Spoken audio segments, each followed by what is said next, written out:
So you have some, now I don't know the full history of this, but I think it's kind of interesting. You have some tension with Mr. Richard Stallman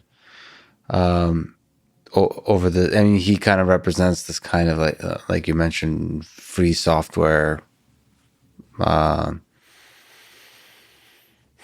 sort of a dogmatic focus on, Yeah, yeah, keeping, all information must be free. must be free. So what, is there an interesting way to paint a picture of the disagreement you have with Richard through the years?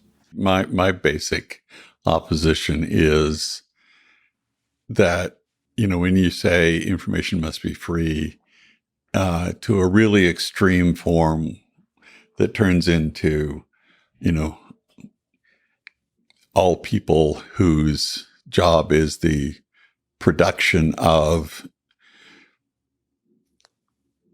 everything from movies to software. They must all take a vow of poverty because information must be free, and that doesn't work for me, right? And I don't I don't want to be wildly rich. I am not wildly rich. I do okay. Um, It but I does, do actually, I can feed my children.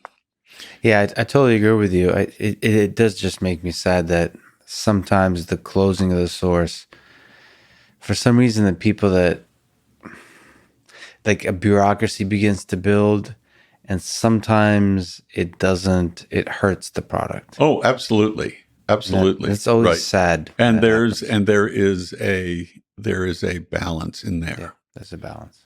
Um and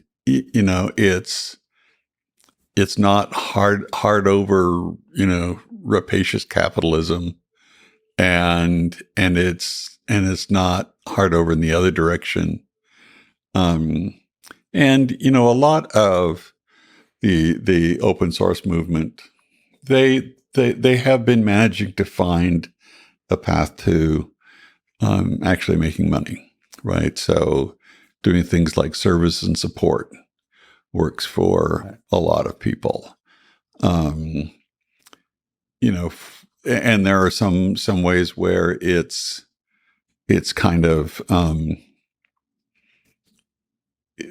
of them are a little perverse, right? So as a part of things like this Sarbanes-Oxley Act and various people's interpretations of all kinds of accounting principles.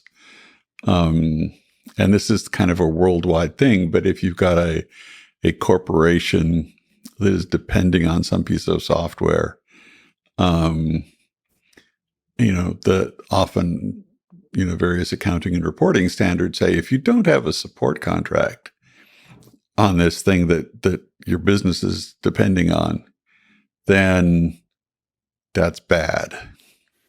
If you've got a database, you need to pay for support. And so, but there's a difference between, the sort of support contracts that, the average open source database producer charges, and what somebody who is truly rapacious, like Oracle, charges. Yeah, so it's a balance, like you said. It is absolutely a balance, and there are a lot of different ways to make the math work out for everybody. And the very